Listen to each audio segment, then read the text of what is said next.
নমস্কার বন্ধুরা, কেমন আছো সবাই? আজকে নতুন একটা ভিডিওতে সকলকে জানাই স্বাগত। কালকে কসবা কাণ্ডের পরিপ্রেক্ষিতে মাননীয় সাংসদ মহাশয় তার রিয়াকশান দিয়েছেন। উনি বলেছেন, কোনো বন্ধু যদি বন্ধুর সাথে এইরকম কাজ করে তাহলে সরকার কী করবে?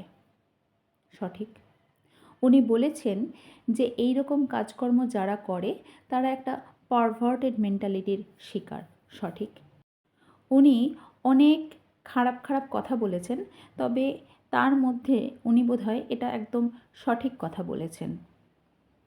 বহু মানুষ আছেন যারা ভাবেন যে মেয়েরা ঠিক ছেলেদের মতো বলিষ্ঠ সিদ্ধান্ত নিতে পারে না।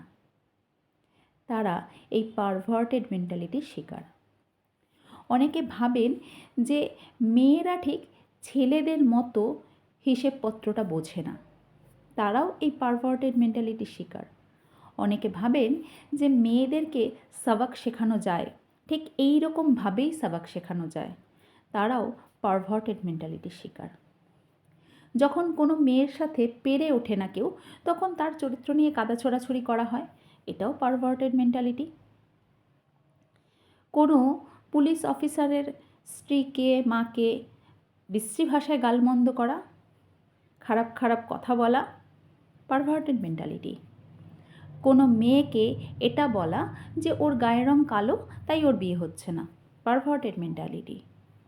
আর এই পারভার্টেড মেন্টালিটির লোকজনের বিরুদ্ধে সুস্থ নারী এবং পুরুষের একসাথে জোট হওয়া উচিত। হ্যাঁ, এক্ষেত্রে পারভার্টেড মেন্টালিটির সাথে সুস্থ মস্তিষ্কের মানুষের লড়াইতে সরকারের বিশেষ ভূমিকা কিছু থাকার কথা নয়, ওনার কথা অনুযায়ী।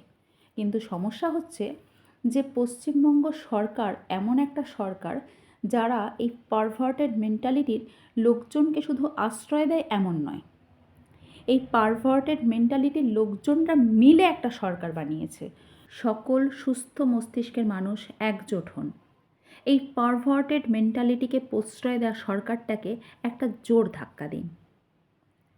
আর যদি এটা না করতে পারেন, যা বিপদ দেখেছেন আরও বিপদ আসছে। আজকের মতো এই পর্যন্তই।